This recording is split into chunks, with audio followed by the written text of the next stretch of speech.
Inocencio Warren with 127,112. Raimundo Boy with 122,122 votes.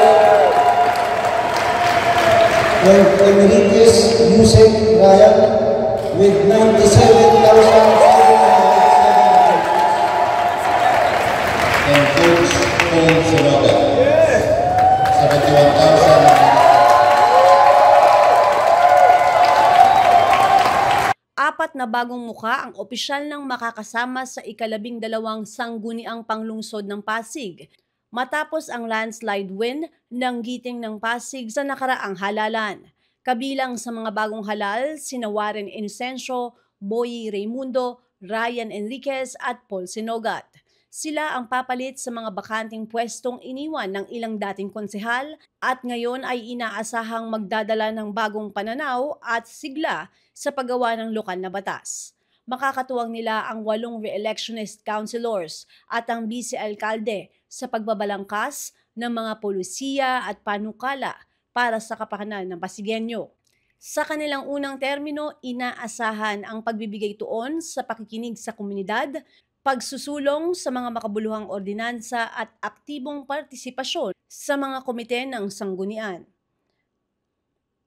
Paano tumakbo ang council, ang sessions, they have to familiarize themselves with parliamentary procedures. Sabi ko nga, para maging effective ka, mag-aral kayo. You have to study yung ating mga priorities, yung ating mga tinutulok na batas. Madali naman ang trabaho, no? Basta kailangan lang talaga, you do your homework. But before you talk, dapat mag-aral muna. Mahirap yung masyadong nag-genius na hindi nag-aaral. You'll get into trouble pag ginawa mo yan. Sa tatlong makakasama namin, excited akong makasama sila kasi I'm sure iba-iba man kami ng pinanggalingan, estado sa buhay at iba-iba man ay yung mga kinalakihan namin. Gusto ko makita yung dynamics na paano ba magtrabaho ang isang council na walang oposisyon.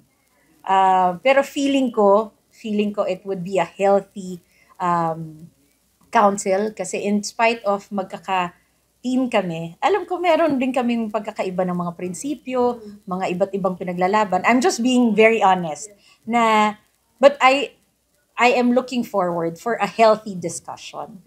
Aabot sa punto, for sure, yung mga we will agree to disagree.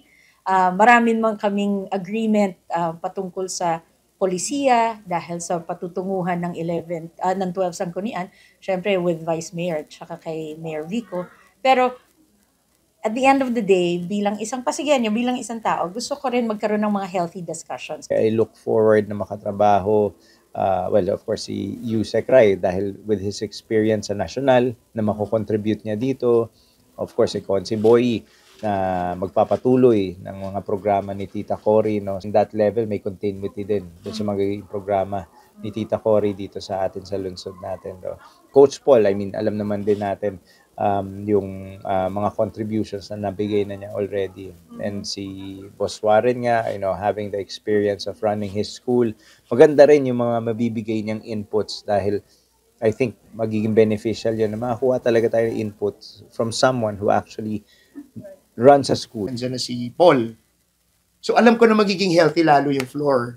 Alam ko na meron siyang ang daming bit-bit ni Paul na na knowledge about do sa mga ginagawa lalo na sa CSO. Si Tito Warren, marami ring parang insights yan kung di dapat improve natin sa senior. Si Warren, yung kanyang wisdom dating sa mga sektor na alam kong pwede niyang patakoy katulad sa makatulong siya kay Consi Pao sa senior citizen at sa education naman kung sino yung magmamana ng chairmanship ng education. Si Ryan, dahil nanggaling na siya sa national, di ba? Yusek din sa youth, no? Sigurado ko marami rin may tutulong yan. No? Lalo na ako din yung ilang mga committee ko, may kinalaman pa din sa mga kabataan. Kaya sigurado ko makakakuha rin ako ng maraming ideas kay Consi Ryan. Coach Paul naman, nagkasama na rin naman kami nung unang eleksyon at sa mga organizations din na hinawakan niya, sa mga NGOs. sigurado ko mas mapapagtibay pa niya, no? Consi Boy, no? With the guidance of Consi Cory, sigurado ko sisiw din yan. Saka plus yung experience na sabi ng kagawad. At nakapagpasa na rin naman yun ng mga ordinansa at resolve sa barangay. Sigurado ko mas madali siyang makaka-adapt. Talagang we're looking forward to work with you guys sa bagong apat at magpatuloy kami doon sa mga natitira pa namin kasama. Ako si Luan Peñano para sa latest ng iNews Pasig.